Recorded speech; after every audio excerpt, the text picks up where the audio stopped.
orang sholat gerakannya benar dari awal sampai akhir, sampai salam bacaannya benar, tapi nggak didasari sama niat, nol, nggak ada nilainya di sisi Allah.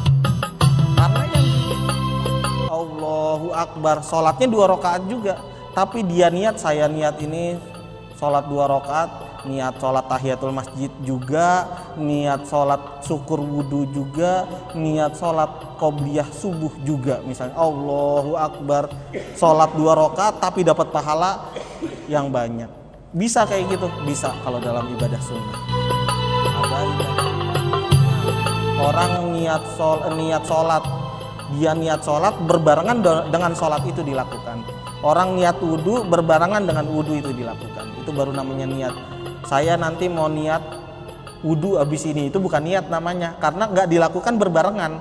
Saya abis ini mau niat sholat ini, bukan niat namanya azam, karena nggak dilakukan berbarengan. Yang mohon maaf belum bisa saya sebutkan satu persatu, namun tidak mengurangi rasa hormat dan takzim saya sedikit pun pada para hadirin. Alhamdulillah, sebelum kita mulai pengajian kita ini, sebelum kita mulai majelis kita ini, marilah kita sama-sama meluruskan niat yang sebagaimana diajarkan oleh guru saya diajarkan oleh gurunya diajarkan lagi gurunya sampai ke Rasulullah SAW. Ayo kita baca sama-sama ya Pak, izin Pak. Bismillahirrahmanirrahim. Nawaitu at-ta'lima wa ta'alluma wa tadhkira wa tadhakkura wan naf'a wal intifa wal ifadata wal istifadah wal hatha ala tamassuki bi kitabillah wa sunnati rasulih wad du'a ilal huda wad dilalata alal khair ibtigha'a wajhillah wa mardatih wa qurbih wa sawabih subhanahu wa ta'ala. Alhamdulillahirabbil alamin. Alhamdulillah, pada malam ini kita bersyukur sama Allah Subhanahu wa taala karena Allah Subhanahu wa taala masih pilih kita. Allah tunjuk kita bimahdil ikhtiyar, memang sengaja Allah pilih kita buat duduk di sini. Jadi dalam hadis disebutkan mayuridillahu bi khairan yufaqihu fiddin, barang siapa yang Allah kehendaki kebaikan maka dia akan difahamkan dalam agama. Dan Allah pengen kebaikan buat diri kita, maka Allah tunjuk kita, Allah sengaja dengan penuh kesengajaan pilih kita. Ya kamu, ya akhirnya Allah pilih kita, Allah gerakan kaki kita untuk bisa melangkahkan kaki kita dari rumah sampai ke majelis ini adalah murni karena kasih sayang Allah Subhanahu wa taala. Disebutkan dalam sebuah hadis, innallaha yu'tid dunya liman yuhibbu wa liman la yuhib wa la yu'tid dina illa liman yuhibbu. Allah Subhanahu wa taala kalau kasih dunia itu kepada siapa saja. Baik orang dicintai dikasih dunia, orang yang dibenci juga dikasih dunia. Kekasih Allah dikasih dunia, musuh Allah dikasih dunia, yang taat sama Allah dikasih dunia, yang maksiat, yang bangkang sama Allah juga tetap dikasih dunia. Kenapa? Karena dalam hadis lain disebutkan bahwasanya laukanatid dunya ta'dilu indallahi janaha ba'udah ma saqa minhal kafir walau syurbah. Seandainya kok harga dunia di sisi Allah sebanding dengan sebelah sayap nyamuk. Sebelah sayap nyamuk ini apa sih harganya? Nggak ada harganya. Dikumpulin sampai setruk juga dikasih orang nggak ada yang mau. Bahkan sebelah sayap nyamuk dikasih sama nyamuk yang nggak punya sayap aja nggak ada manfaatnya sama sekali. Seandainya kok dunia di sisi Allah sebanding dengan sebelah sayap nyamuk, nggak ada yang dikasih minum tuh orang-orang kafir walaupun cuma seteguk. Tapi apa? Semuanya dikasih karena dunia nggak ada harganya di sisi Allah. Tapi hadirin yang mulia, wala yu'tid dina illa liman yuhibbu. Tapi Allah Subhanahu wa taala kasih nikmat agama ini hanya dan hanya pada orang yang Allah kehendaki saja. Pada orang yang Allah cintai saja. Jadi kita bisa duduk di sini merupakan salah satu bukti cintanya Allah kepada diri kita. Kita duduk di sini bukan atas kemampuan kita. Oh, saya kuat kok, biasa dari rumah jalan, jangankan dari rumah ke masjid muter aja pagi-pagi sering saya kuat. Enggak. Untuk melangkahkan kaki kita ke tempat yang dicintai oleh Allah itu enggak sembarang atas kekuatan kita. Tapi itu murni dan murni pilihannya Allah Subhanahu wa taala. Allah sengaja pilih kita sehingga kita ini bisa kumpul di sini, sehingga kita di sini bisa beritikaf di sini, sehingga kita sama-sama di sini mencari malam-malam, satu malam yang begitu mulia, satu malam yang lebih baik daripada 1000 bulan. Mencari satu malam yang kalau kita doa di dalamnya, doa kita pasti mustajab. Satu malam yang kalau kita dapati, maka ibadah kita dihitung dilipat gandakan sampai 80 tahun. Sampai 1000 bulan, 83 tahun lebih 4 bulan. Ini satu malam yang nggak tahu nih dirahasiakan sama Allah. Kapan waktunya? Sebelumnya telah kita bahas kapan waktu Lailatul Qadar. Dan hadis yang paling kuat itu adalah 10 malam terakhir yang ganjil. Dan untuk yang ganjil juga penafsirannya beda-beda.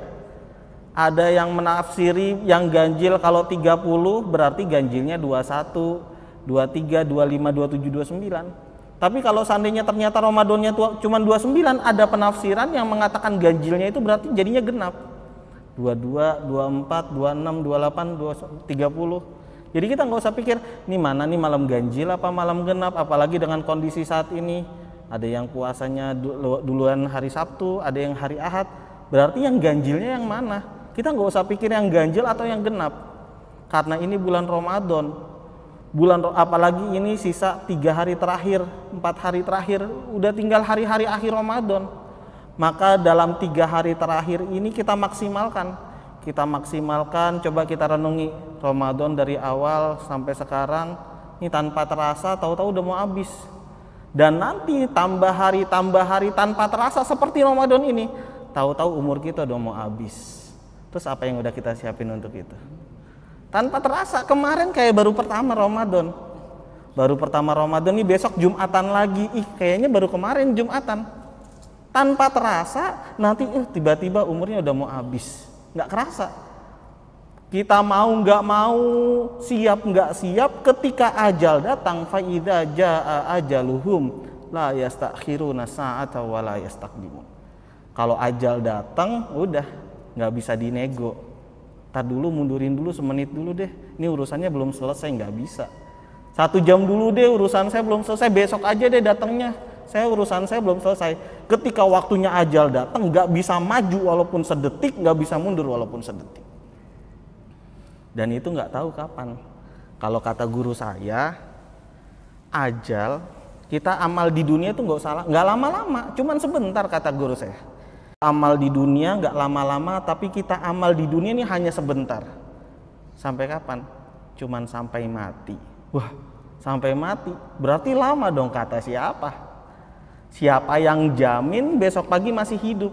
Berapa banyak orang yang tidur bangun-bangun udah sampai akhirat? Berapa banyak orang yang ntar minggu depan kayaknya saya mau begini, ternyata udah keburu sampai akhirat duluan. Kalau seandainya ajal kita ini cuman sampai besok, berarti ibadahnya cuman malam ini sampai besok aja. Kalau ajal kita ini sampai ntar jam 12, nggak tahu, berarti cuman sekarang sampai jam 12 kita sungguh-sungguhin bener. Nggak lama-lama, cuman sampai ajal datang aja. Dan yang namanya ajal itu rahasia. Nggak ada yang dikasih tahu nih kapan. Nggak mesti ini kalau sakit maka nanti ajalnya udah dekat, belum tentu. Ada orang sakit tapi sakitnya sampai bertahun-tahun, belasan tahun, tapi masih sakit aja terus berobat jalan. Ada yang lagi sehat tiba-tiba ajalnya menjemput. Maka kalau kita datang ke makam, ke kuburan, Ada kuburannya yang segini, ada yang segini, ada yang segini, ada yang panjang. Nunjukin apa?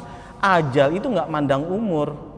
Ini masih muda ini nih, oh masih lama, enggak jamin. Maka yang namanya ajal itu setiap orang pasti akan menghampirinya, dan kapan nggak tahu, itu rahasianya Allah. PR kita disuruh ibadah sama Allah aja. Termasuk salah satu ibadah adalah kita mencari Lailatul Qadar.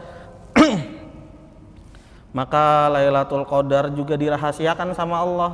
Bagaimana pembahasan sebelumnya, ini kalau Lailatul Qadar dikasih tahu kapan, ntar kita ibadahnya itu doang lagi, yang lainnya nggak mau ibadah. Maka di antara hikmahnya Lailatul Qadar disembunyikan adalah seperti itu. Maka ini hari-hari udah menjelang akhir, mari kita luruskan lagi niat kita. Ini niat di bulan Ramadan, kita udah kok puasa, alhamdulillah niatnya bener. Nawaitu sauma godin an adai fardhi syahri Ramadan hadhihi sanati fardholillahi ta'ala, udah bener kok niatnya. Iya, niat yang itunya udah bener. Niat itu apa sih? Nanti kita bahas tentang niat, kita kupas lebih dalam hadis, sebuah hadis yang membahas tentang niat, nanti kita kupas lebih dalam. Maksudnya niat di situ apa? Maka ini di bulan Ramadan, di akhir-akhir Ramadan, diantaranya kita perbaiki lagi niat kita. Dia dijelaskan oleh saya Maulana Muhammad Zakaria Al-Kandahlawi bahwasanya untuk dalam masalah niat, usaha dalam niat itu ada 3 perkara, 3 poin. Yang pertama, mengecek sebelum beramal. Sebelum beramalnya dicek dulu niatnya. Niat saya udah benar atau belum? Niat saya ini udah sesuai sama apa yang Allah kehendaki atau belum? Kalau sudah, maka lanjut ke poin yang kedua. Niat sebelum beramal, kemudian yang kedua adalah niat ketika beramal. Dan sekarang masih di bulan Ramadan, maka kita luruskan lagi niat kita. Ini niat ketika beramal. Dan setelahnya yang ketiga, niat setelah beramal. Niat sebelum, niat ketika, dan niat setelah beramal. Dan itu nanti niatnya setelah selesai Ramadan kita luruskan lagi niatnya. Dan yang namanya niat ini satu amalan yang masuk dalam 1/3 agama. Nanti dijelaskan dalam hadis, saat niat, urusan niat itu semuanya mencangkup bahkan sampai 70 masalah fikih, itu semuanya dalam masalah niatnya. Maka di sini di malam akhir ini, penghujung Ramadan ini, sedikit kita bahas tentang penjelasan hadis mengenai niat, innamal a'malu binniyat. Karena ada hadis lain lagi, al a'malu bil khawatim, amal itu dilihat akhirnya, dan sekarang adalah akhir-akhir menjelang Ramadan. Di akhir-akhir menjelang Ramadan ini, itulah yang dilihat, yang dinilai sama Allah. Ibaratnya kalau anak SD itu yang dilihat bukan kelas 1, kelas 2, kelas 3, kelas 4, lulus atau tidaknya ketika kelas akhir, itu menentukan kesuksesan dia ketika SD. Berarti di paling akhir itu adalah penentuan dia dalam SD. Dalam hidup juga seperti itu. Dalam hidup juga penentuan dalam hidup ini sukses atau tidak bukan dari awal, bukan ketika pertengahan, bukan. Tapi bagaimana akhir hayat kita bisa mengucapkan la ilaha illallah atau tidak, itu kuncinya. Mungkin hari-hari ini ada yang berbuat buruk misalnya. Hari-hari berbuat buruk, ini wah nih kita cap nih, kayaknya dia bakalan mati sul khotimah kayaknya nih. Tapi ternyata Allah kasih hidayah kepada dia menjelang kematiannya dia taubat sama Allah, dia mendekatkan diri sama Allah, kemudian taubatnya diterima, kemudian pendekatan dirinya kepada Allah diterima, akhirnya jadikan dia masuk surga. Dan kita nggak tahu, tiba-tiba pas dia meninggal, ternyata nih seumur-umur isinya berantakan semua, isinya berandal, hidupnya berantakan, tapi ternyata ketika menjelang kematian Allah kasih hidayah kepada dia. Itu ada yang kayak gitu. Ada juga yang kelihatannya lurus, tapi pas di akhir kematiannya digoda sama setan, akhirnya langsung belok. Naudzubillah min dzalik. Tapi di antara tandanya itu akhir hayat ada tandanya. Ibaratnya sebuah gelas. Sebuah gelas ketika hari-hari kita isi air putih, maka ketika tumpah yang keluar adalah air putih. Gelas hari-hari kita isi kopi, ketika gelas ini tumpah maka yang keluar kopi. Begitu juga gelas ketika isinya sirup, ketika tumpah keluarnya sirup. Begitu juga hati. Ketika hati kita masukkan Allah, mendekatkan diri kepada Allah, mendekatkan diri dengan menjalankan perintah Rasulullah, sunnahnya Nabi, maka apa? Yang ketika keluar nyawa kita keluar, itu juga yang nanti akan dibawa. Maka kita harap ini hidup kita nih di sisa-sisa umur kita, di sisa-sisa Ramadan yang mulia ini, kita habiskan sisa-sisa ini dengan mendekatkan diri kepada Allah Subhanahu wa taala. Syarhul hadits innamal a'malu binniyat.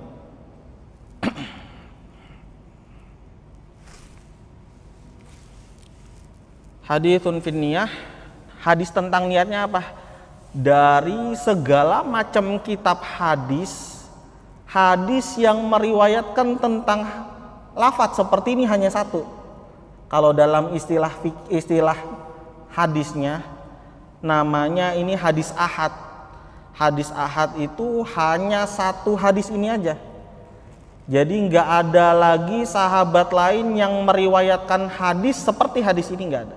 Kalau yang semakna mungkin ada, tapi kalau yang sahabat lain yang plek sama kayak hadis ini nggak ada.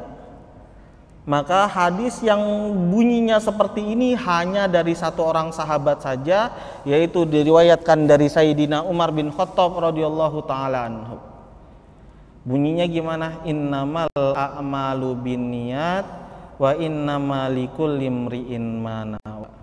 Segala sesuatu amal apapun itu tergantung niat, dan segala sesuatu itu akan sesuai berdasarkan apa yang dia niatkan.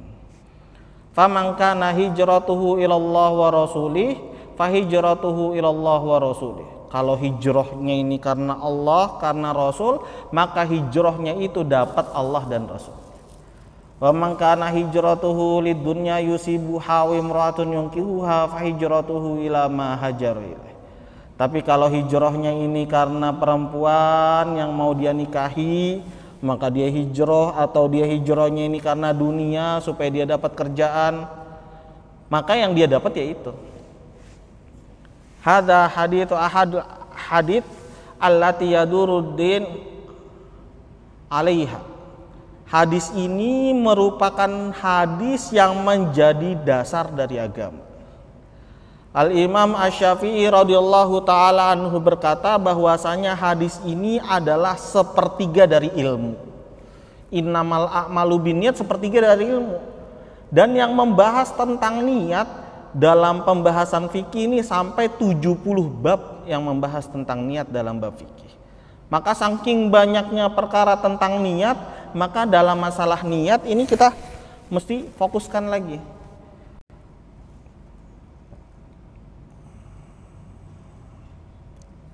Penjelasan hadis innamal a'malu binniyat. Kalau seandainya dari segi bahasa innamal a'malu, di situ menggunakan kata-kata innama.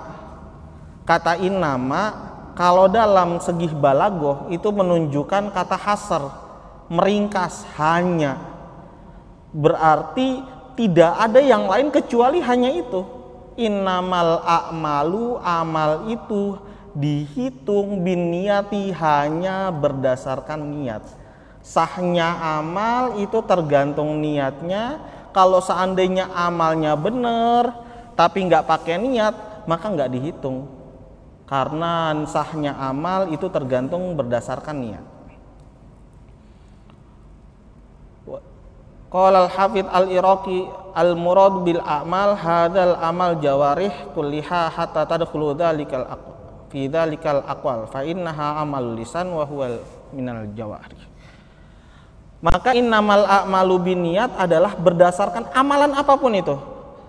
Amalan innamal a'malu binniyat ini amal. Amal itu enggak dihitung kecuali kalau ada niatnya. Hanya dihitung bila amal itu ada niatnya.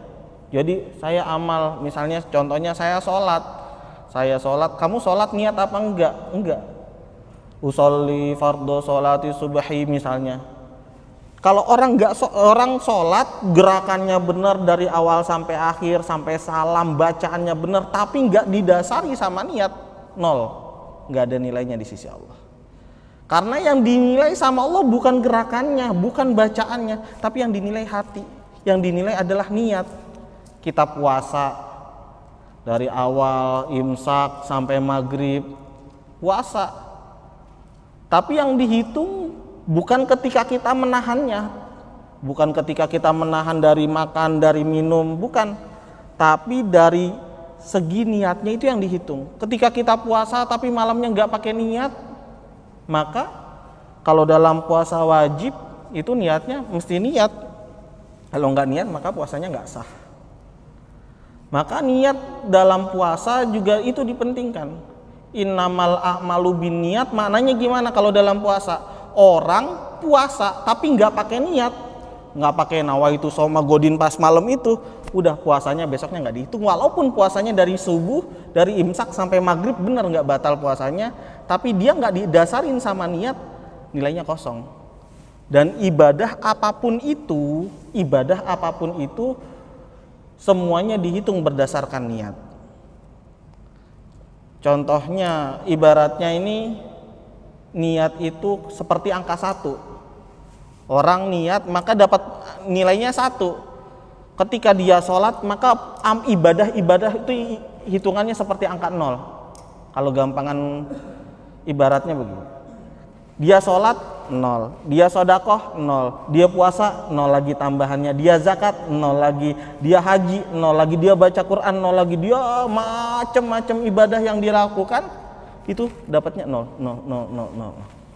Ketika kok nggak ada angka 1-nya, ibadah-ibadah yang dilakukan itu nggak ada nilainya sama sekali.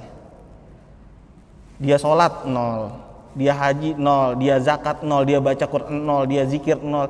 Tapi ketika di awalnya itu ada niatnya, maka ada angka 1 di paling depan yang bikin semua nol-nolnya ini ada nilainya. Semakin banyak nolnya, maka semakin banyak nilai yang ia dapatkan. Contohnya seperti itu gampangannya.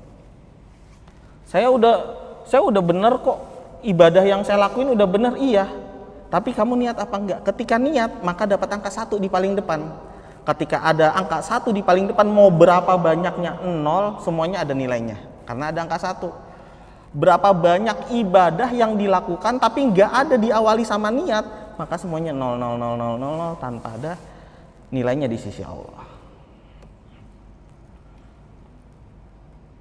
La yaqbalu amal illa binniyah hatta innal muslima yudhaif lahu thawab ala aqlihi wasyarrihi. Maka yang namanya niat ini semuanya itu dihitung sama Allah. Dia nggak cuman ibadah aja. Oh, mungkin kalau seandainya yang kita pahamin sebagian orang, oh yang namanya ibadah itu yang dihitung pahala sama Allah, belum tentu. Ada orang melakukan ibadah tapi ibadahnya nggak pakai niat, maka ibadahnya nggak ada nilainya di sisi Allah. Tapi ada orang ibadah disertai dengan niat yang benar sama Allah. Contohnya seperti sholat. Orang sholat, dia ini niat dalam sholat ketika awal, maka ibadah yang dilakukan ini ada nilainya. Itu kalau segi ibadah. Terus kalau dalam segi selain ibadah, perkara mubah, kalau seandainya niat dapat pahala apa enggak? Dapat pahala juga. Contohnya gimana? Contohnya makan. Makan itu perkara mubah, hari-hari kita lakukan. Tapi ini ada satu kelompok makan bareng-bareng. Tapi yang satu niat, yang satu nggak niat. Yang satu, kenapa kamu makan? Iya, saya makan supaya nggak lapar. Kalau makan kan kenyang. Ini tadi lapar banget dari pagi belum makan, akhirnya saya makan. Oh, tanya orang kedua, kenapa kamu makan? Iya, saya makan karena makan itu perintah Allah. Makan itu sunnah Rasulullah, Nabi makan, maka saya makan. Kenapa kamu makan? Iya, saya makan supaya saya ini kuat ibadah. Kalau lapar saya nggak kuat ibadah, maka saya makan supaya ketika saya makan saya jadi kuat ibadah. Maka ini kenyang nih, kuat jadi ibadahnya. Kenapa kamu makan? Iya, karena makan ini supaya kuat zikirnya, kuat baca Qur'annya, kuat sholatnya. sama-sama makan dalam satu forum, tapi nilainya beda. Satu ya dapat kenyangnya aja, tapi satu ini dapatnya dia dapat kedekatan kepada Allah, dapat menjalankan perintah Allah, dapat menjalankan sunnah Nabi, dapat menjalankan kuatnya ibadah. Belum melakukan ibadah baru makan aja, tapi makannya dapat pahala sama Allah. Kenapa kamu minum? Iya haus, abis makan seret, kalau nggak minum seret ntar. Oh itu yang ia dapat. Kenapa kamu minum? Iya, saya minum ini perintah Allah, kulu washrobu. Saya disuruh minum juga sama Allah, disuruh makan, disuruh minum. Ini dalam Al-Quran ini, maka saya menjalankan perintah Allah dalam Al-Quran ini, maka saya minum. Nabi minum, makanya saya minum. Wah, maka dalam minum kelihatannya nggak ada nilainya. Iya makan aja, minum aja, tapi dalam poin-poin yang seperti itu punya nilai kalau disertai sama niat. Jadi ibadah-ibadah mubah sekalipun yang kelihatannya rutinitas, kalau didasari sama niat yang lurus, maka semuanya ada nilainya di sisi Allah. Tapi ibadah sekalipun ibadah, kalau hanya dilakukan secara rutinitas, ibadah nih, sholat, puasa, tapi hanya sekedar rutinitas saja, tanpa ada didasari sama niat. Kita datang masuk masjid, datang duduk di sini, iya kan tiap malam saya kesini itikaf, didasari sama niat atau enggak? Kita niat itikaf atau enggak? Satu orang duduk di sini dia niat itikaf, maka pahalanya ditulis terus sama malaikat.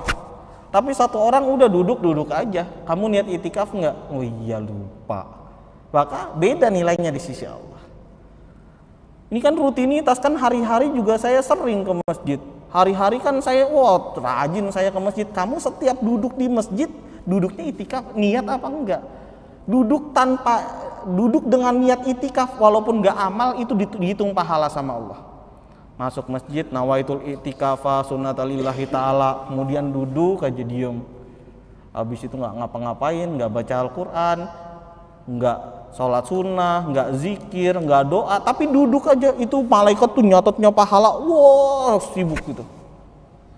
Tapi satu orang datang masuk langsung sholat sunnah, Allahu Akbar, terus tapi enggak pakai niat, maka beda nilainya.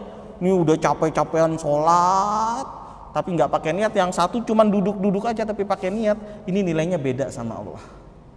Yang lebih utama adalah orang yang didasari dengan niat. Maka ibadah apapun itu, tidur sekalipun, kamu kenapa tidur? Iya ngantuk udah jam segini makanya saya tidur. Oh ya udah itu yang didapat, biar besok seger. Oh iya. Kenapa kamu tidur? Iya saya tidur ini persiapan tahajud nanti. Saya tidur biar besok jadi ibadahnya kuat lagi ini. Nabi tidur maka saya tidur juga ngikutin sunnah Nabi. Tidur juga perintah Allah Subhanahu Wa Taala maka saya tidur. Oh dia tidur, tapi dihitung pahala terus sama Allah sampai dia bangun. Bahkan apa? Ini saya tidur, nih nanti niat mau bangun tahajud. Nah, dia tidur, bablas subuh, tetap dihitung pahala tahajud. Itu ibadah apapun itu, yang kelihatannya makan, minum, tidur, atau misalnya kerja. Ngapain kerja? Iya kerja. Ya kan emang saya ini kerja. Itu yang dapat. Sekarang diluruskan niatnya. Kenapa kerja? Oh kerja ini supaya saya bisa menafkahin keluarga, sehingga keluarga bisa makan yang halal, sehingga keluarga ini bisa ibadah dengan makanan yang halal. Dengan niat yang banyak. Akhirnya apa? Akhirnya kita kerja dihitung pahala sama Allah Subhanahu Wa Taala. Dalam ibadah apapun itu, seorang anak nganterin orang tuanya. Kenapa kamu nganterin? Iya. Kalau nggak nganterin ntar diomelin sama orang tua, marah-marah dia. Iya itu yang dapat. Kenapa kamu nganterin? Iya saya nganterin ini, saya mau khidmat sama orang tua ini. Khidmat sama orang tua ini punya nilai yang lebih tinggi, yang besar ini sama Allah. Maka saya mau khidmat sama orang tua. Nabi ini sama orang tua ini khidmat. Kemudian makanya saya ini nganterin orang tua, saya mau bantu orang tua. Ini adalah khidmat saya kepada orang tua sebagaimana yang diajarkan Nabi. Sama-sama ngelakuin amalan yang sama, satu pakai niat, satu nggak pakai niat, nilainya beda di sisi Allah. Wa innama likulli imri'in ma nawa. Segala sesuatu ini akan didapat berdasarkan apa yang dia niatkan. Kalau orang niatnya cuman itu, ya itu yang didapat. Seperti tadi, orang niat makan supaya kenyang, ya itu yang dia dapat. Orang niat makan supaya kuat ibadah, supaya menjalankan perintah Allah, sunnah Nabi, itu yang didapat. Semakin banyak yang dia niatkan, maka semakin banyaklah yang dia dapati. Faman kana hijratuhu ilallah wa rasulih fa hijratuhu ilallah wa rasulih. Wa man kana hijratuhu lidunya yusibuha wa imra'atun yunkihuha fa hijratuhu ila ma hajara ilaih. Jadi hadis ini turun ketika adanya hijrah dari Mekah ke Madinah. Ketika hijrah yang pertama, para sahabat hijrah ke Madinah, hijrah yang pertama, maka para sahabat yang hijrah di Madinah itu ternyata di sana banyak orang yang tadinya susah, ketika ke Madinah akhirnya jadi mudah pekerjaannya, dapat pekerjaan, kemudian dapat keluarganya tentram, hidupnya nyaman. Maka ada orang-orang yang mau nyusul, ini mau nyusul hijrah. Faman kana hijratuhu ilallah wa rasulih. Ini kalau kalian nih para sahabat ketika itu hijrahnya ini karena Allah dan karena Rasul, maka yang didapat Allah dan Rasulnya, maka dapat surga, nanti di surga bersama Nabi bareng-bareng. Tapi ketika hijrahnya nih, oh ternyata pas hijrah yang pertama itu saya ngelihat orang-orang yang hijrah ini kerjanya jadi enak, karena di Mekah ini susah kerjaan. Pas di Madinah ternyata orang hijrah di Madinah ini kerjanya jadi gampang. Maka oh saya pengen hijrah. Apa enggak ada wanita yang dia taksir ikut hijrah ketika awal, maka saya pengen ke sono supaya saya pengen nikahi wanita itu. Ada yang kayak gitu juga. Fa hijratuhu ila ma hajara, itu yang didapat. Enggak didapat. Maka tergantung dengan apa yang dia niatkan. Ketika niatnya bagus, niatnya tinggi, niatnya banyak, maka niat itulah yang dia dapati.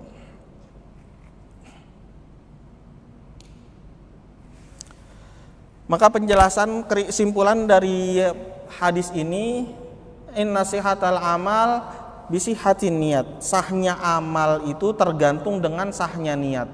Kalau niatnya benar, maka amalnya jadi benar.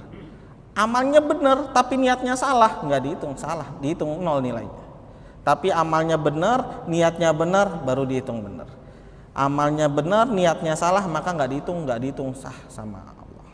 Li'anna Allah la yaqbalu amalan biduni niyah, karena Allah Subhanahu wa taala tidak menerima amalan apapun itu kalau nggak didasari sama niat. Innallaha yudhaiful ujur alal a'mal al adiyah minal akli wasyarbi wan naumi wal yaqdah wa ghairiha bi husnin niyah. Allah Subhanahu wa taala akan melipat gandakan pahala kepada amalan-amalan yang kelihatannya itu amalan harian, kayak seperti tadi makan, minum, tidur, bangun, dan macam-macam kelihatannya amalan harian, kerja, ngantar orang tua, kemudian di rumah nemenin anak, nemenin istri, kelihatannya amalan biasa. Ya kan hari-hari seperti itu, kesibukan saya seperti itu. Tapi ketika kesibukan-kesibukan yang dilakukan di dunia ini yang kelihatannya menurut kita tuh emang ada kaitannya sama agama, emang di balik ini ada pahala.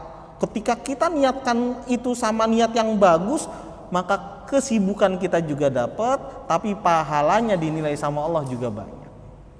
Tapi kalau ya udah, yang penting makan aja, minum aja, ya itu aja yang didapat.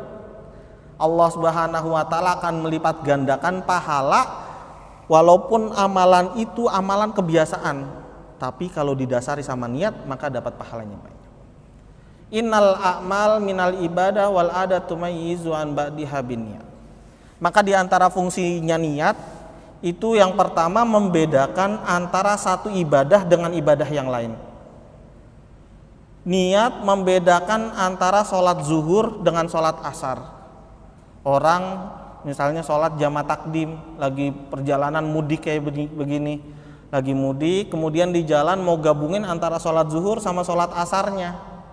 Maka orang nih dikosor 2 rakaat zuhur, 2 rakaat sholat asar. Nanti 2 rakaat sholat zuhur, 2 rakaat sholat asar, ini mana nih dilakuin? Ini sama-sama 2 rakaat, tapi yang satu hitungannya sholat zuhur, yang satu hitungannya sholat asar. Yang membedakan antara sholat zuhur dan sholat asar bukan waktunya.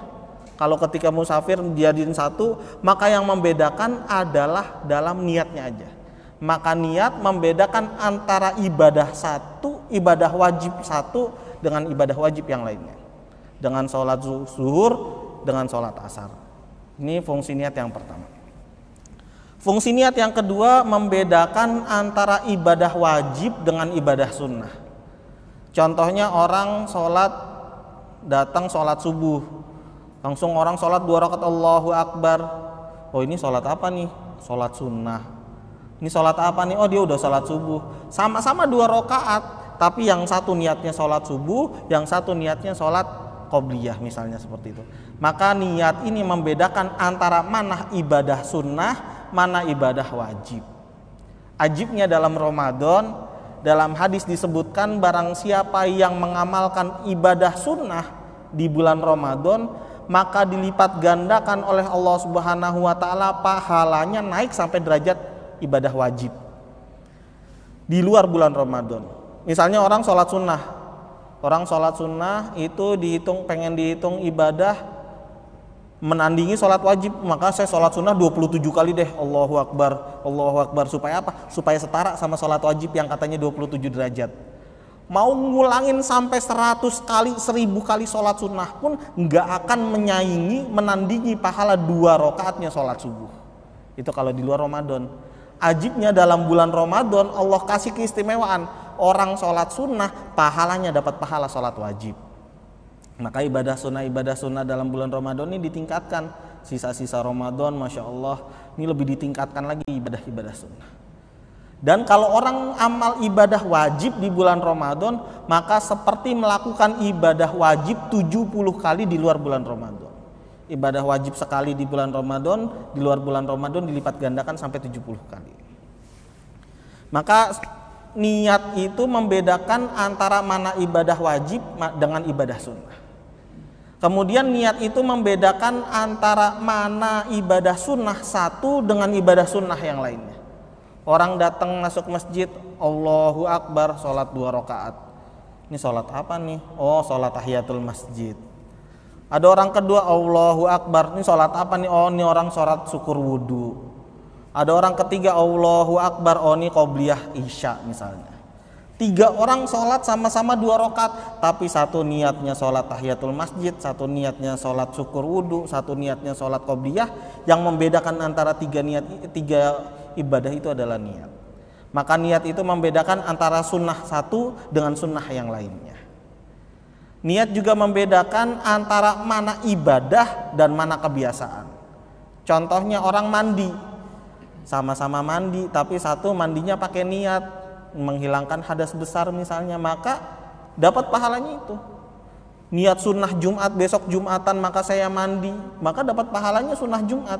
Kenapa kamu mandi? Iya mandi aja biar seger. Bedanya di situ, sama-sama mandinya, sama-sama pakai sabunnya, sama-sama keramasnya, sama-sama pakai samponya, semuanya sama. Yang beda nilainya itu cuma dalam niatnya, membedakan mana ibadah, mana kebiasaan. Innal muslima dzaki yumkinu ayyahsula ala ujurin katsirin ala qiyami yaumil wahid bi amalin wahid. Masya Allah, di sini dijelaskan bahwasanya seorang muslim yang belajar, kalau dia belajar maka amalnya satu, tapi bisa menghasilkan banyak pahala dari amalan yang satu itu. Contohnya tadi itu, orang baru datang ke masjid, ada orang satu sholat qobliyah maghrib misalnya, qobliyah isya, satu sholat syukur wudu, satu sholat tahiyatul masjid. Tapi ada satu orang keempat, Allahu Akbar, sholatnya 2 rakaat juga, tapi dia niat, saya niat ini sholat 2 rakaat, niat sholat tahiyatul masjid juga, niat sholat syukur wudu juga, niat sholat qobliyah subuh juga misalnya. Allahu Akbar, sholat 2 rakaat tapi dapat pahala yang banyak. Bisa kayak gitu? Bisa kalau dalam ibadah sunnah. Ada ibadah-ibadah yang kalau diniatkan satu, maka apa? 2 rakaat yang dia lakukan 2 rakaat, tapi pahalanya itu dia dapat pahalanya qobliyah subuh, dapat juga pahalanya syukur wudu, dapat juga pahalanya tahiyatul masjid dalam 2 rakaat sholat yang dia lakukan. Ini bedanya berilmu sama tidak. Kalau enggak, oh berarti dia sholat ini langsung 2 rakaat lagi, 2 rakaat lagi, lebih utama itu. Tapi orang yang berilmu ketika ibadah satu maka dihitung pahalanya banyak. Bisa seperti itu. Bahkan orang tidur tapi berilmu itu lebih ditakutin setan daripada ibadahnya orang jahil. Orang tidur, saya niat ntar biar bisa tahajud, akhirnya tidur. Satu orang ibadahnya orang jahil, dia nggak pakai niat, Maka itu yang lebih ditakutin setan, tidurnya orang yang berilmu. Dihitung pahala terus sama malaikat. Kemudian ini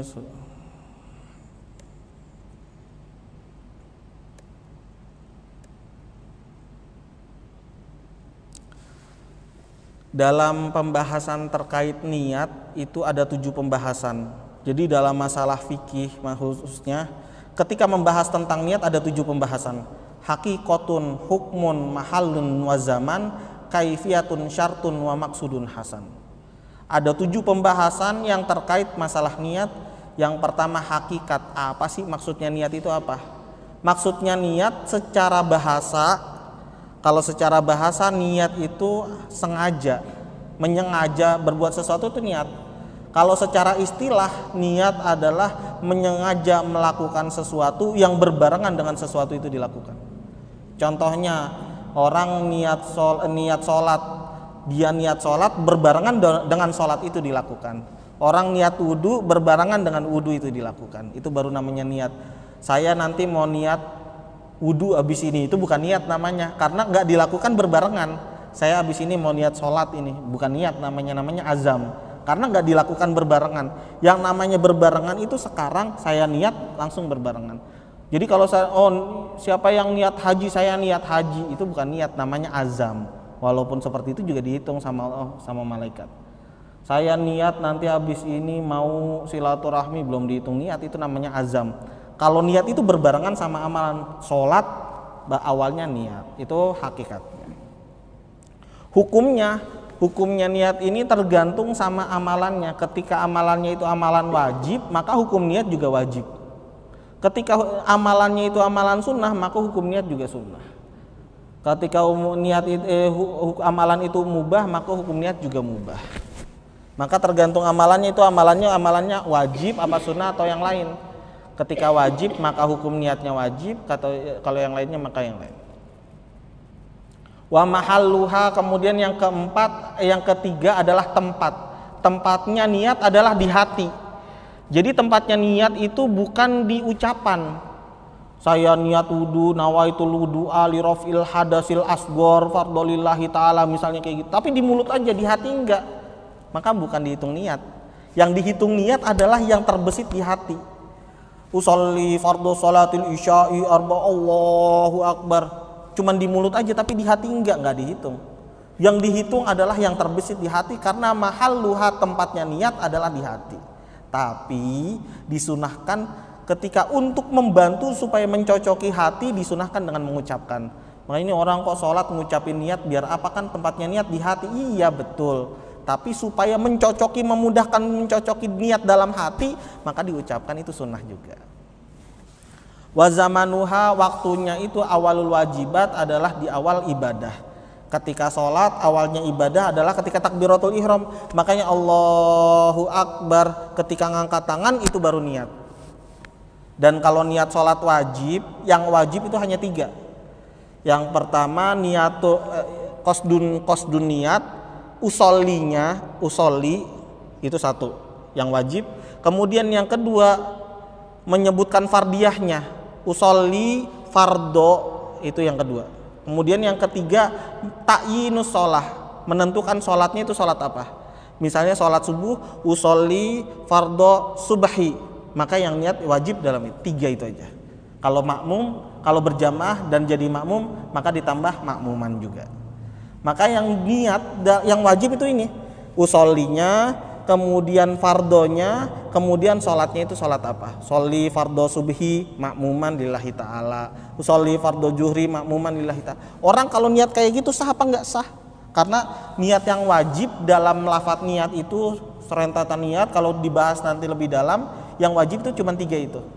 Usollinya, fardonya, sama ta'yinus sholatnya, subhi, zuhri, asrinya itu.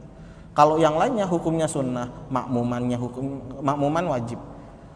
Mustaqbilal kiblatnya sunnah, kemudian menyebutkan rokaatnya juga sunnah, kemudian yang lainnya itu hukumnya sunnah semua. Wa kaifiyatuha, caranya ini beda-beda. Kalau caranya niat puasa ini khusus, kan berbarengan, tapi kalau puasa itu mesti dalam ketika malam hari, mesti ada syarat tabyitul niat. Niatnya mesti malam-malam. Kalau niatnya pagi udah subuh, kalau niat puasa wajib maka nggak bisa. Tapi niatnya itu mesti malam-malam, mesti diniatin. Maka ketika awal puasa itu diniatin, saya niat puasa selama 30 hari selama bulan Ramadan, itu taklid kepada Imam Malik boleh. Kemudian syaratnya niat, yang pertama adalah Islam, yang kedua balik, yang ketiga berakal, yang keempat tahu dengan apa yang dia niatkan. Niat sholat subuh, niat wudhu misalnya, nawaitul wudu'a, tapi tahu nggak maksudnya apa yang kamu baca itu, tahu nggak? Nggak tahu, pokoknya diajarinnya kayak gitu. Oh berarti belum pas, karena syaratnya itu apa yang diucapkan mesti tahu. Oh maksudnya seperti itu. Dengan mengucapkan ini maksudnya adalah dengan saya supaya niat wudhu. Saya mengucapkan begini adalah saya niat supaya sholat. Dengan niat begini adalah saya niat supaya berpuasa. Ibadah-ibadah yang lainnya harus tahu. Oh lafadznya ini, paling enggak tahu maksudnya. Oh ini adalah maksudnya niat sholat, ini niat wudhu dan niat macam-macam. Kurang lebihnya demikian nih. Sebelumnya mohon maaf, ini bukan maksud ngajarin, saya maksud muzakaroh supaya yang sudah tahu makin tahu, yang lupa jadi ingat, yang salah paham jadi lurus pahamnya, yang sudah ingat jadi makin ingat. Jadi nggak ada maksud sama sekali untuk menggurui, karena di sini saya juga masih belajar. Kurang lebihnya mohon maaf, saya kembalikan kembali kepada Pak Bilal.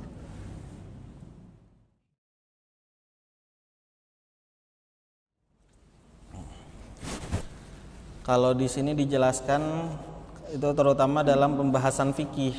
Di situ dijelaskan ada sebuah hadis yang menyebutkan tentang kesunahan mengucapkan niat.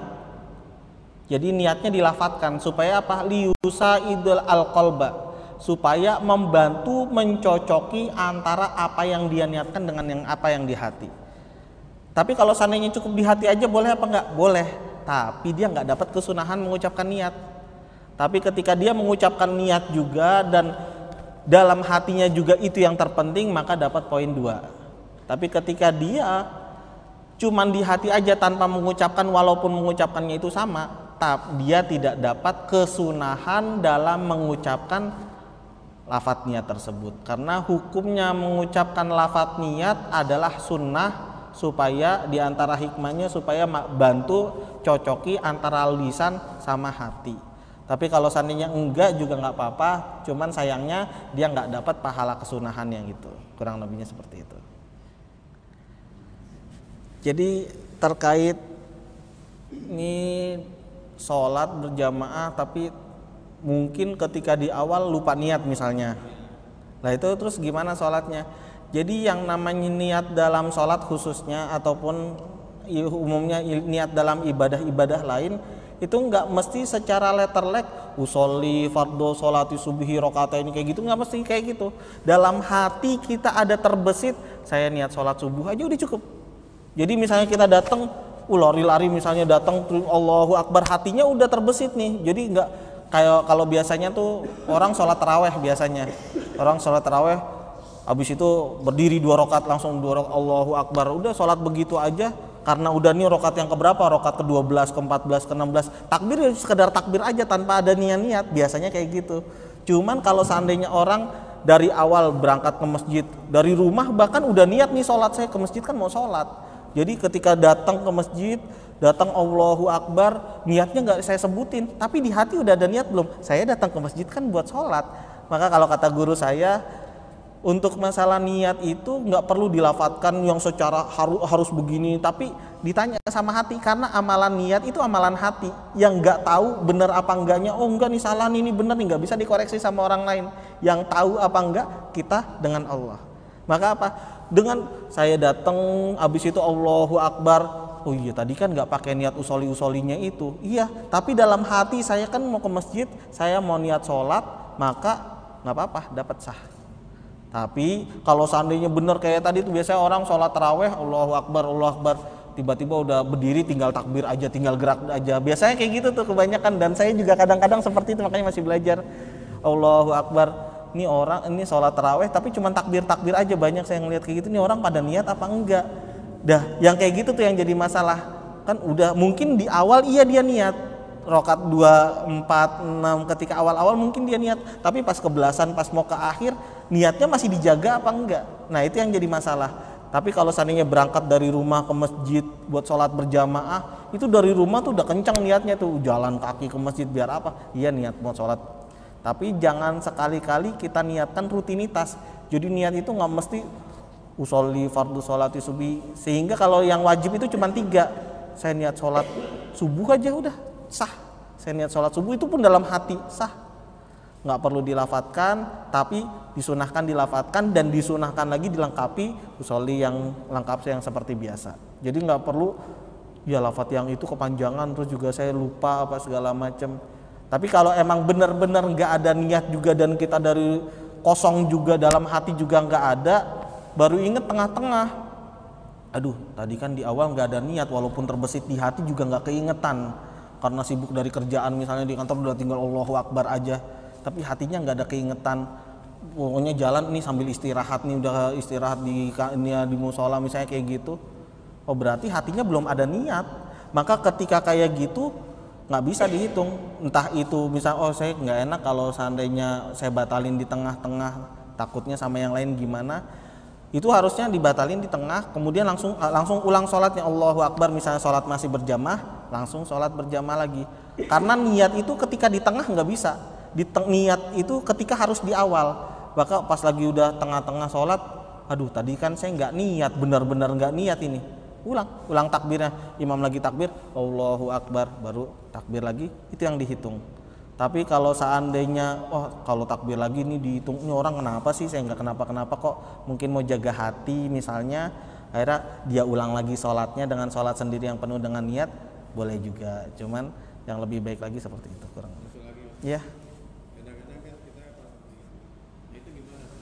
Ya, Masya Allah nih bagus banget nih, dan banyak terjadi di kalangan orang, terutama ya mungkin kalau sholatnya sebagian orang masih sering inget gitu, cuman kalau masalah wudhu kadang udah itu dia yang membedakan antara mana ibadah dengan mana kebiasaan di situ.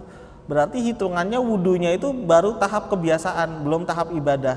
Lah kalau wudhunya tahap kebiasaan, sholatnya gimana? Wudhunya nggak sah, sholatnya nggak sah. Itu kalau nanti ke depannya kita. Sekarang kita udah tahu nih. Sekarang kita udah tahu berarti wudhu yang tanpa didasari dengan niat, hitungannya nggak sah wudhunya. 0. Kalau dibawa sama sholat, maka sholat yang dilakukan tanpa wudhu yang sah, sholatnya nggak sah. Itu untuk kita yang sekarang sampai ke depannya. Karena kita tahu yang namanya amalan itu dihitungnya berdasarkan niat. Kemarin saya belum tahu, kemarin saya lupa, itu semuanya dimaafkan sama Allah, dimaafin sama Allah.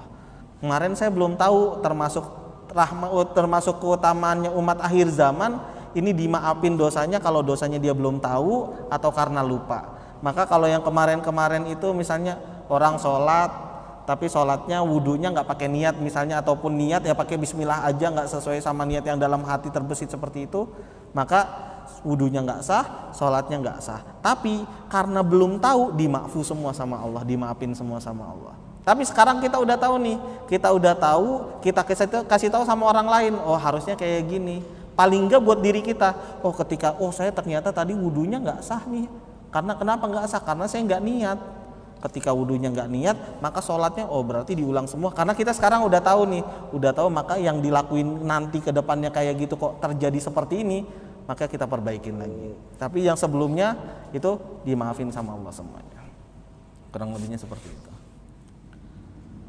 Dalam sholat taraweh itu niatnya mesti 2 rakaat apa dari awal sampai akhir cukup 1 kali niat seperti itu. Kalau dihitung secara umum sholat taraweh itu jumlahnya 20 rakaat. Tapi kalau dilihat secara prakteknya, yang namanya ibadah sholat itu diawali dengan takbiratul ihram, diakhiri dengan salam. Maka yang namanya akhir mesti diawalin lagi. Jadi antara 2 rakaat yang pertama dengan 2 rakaat yang kedua hitungannya beda. Karena ini kenapa? Karena 2 rakaat yang pertama ini udah diakhirin, udah diawalin sama takbir, diakhirin sama salam. Mau dilanjut sama ini kan udah diakhirin. berarti mesti diawalin lagi takbir sama niat, diakhirin lagi. Takbir sama niat, diakhirin lagi. Setiap rakaat setiap takbiratul ihram itu mesti diawali dengan niat. Karena kalau seandainya enggak, saya niat 20 rakaat kan udah niat sholat taraweh. Iya, niat sholat taraweh, tapi yang dihitung ya niatnya pas di awalnya aja, ternyata pas yang kedua kan masih niat yang tadi, nggak bisa, kan udah diakhirin, udah putus, berarti dibuka lagi, baru lagi, putus, buka lagi, baru lagi, putus, buka lagi sampai 20 rakaat, berarti butuh niat setiap 2 rakaat, iya. Kalau di awal aja sampai akhir bisa apa enggak? Bisa, tapi yang dihitung cuma 2 rakaatnya aja. Selainnya karena nggak dihitung di awalnya itu pakai niatnya udah keputus, yang di awal udah keputus, di sini untuk ngelanjutin nggak bisa lagi. Kurang lebihnya seperti itu. Jadi niat rakaatnya itu setiap 2 rakaat, setiap takbiratul ihram mesti disertai sama niat. Kurang lebihnya seperti itu. Misalnya di awal kan sudah disebutkan yang namanya niat itu mesti diawali sesuai sama apa yang dia perbuat. Karena berbarengan, setelah berbarengan itu sesuai. Seandainya kok dia saya niat sholat 11 rakaat misalnya taraweh, 8 rakaatnya taraweh, 3 rakaatnya witir misalnya, saya niat sholat 8 rakaat taraweh. Oh berarti kalau kayak gitu caranya, niat dari awal sampai 8 rakaat itu harus satu salam, karena niatnya dalam satu waktu.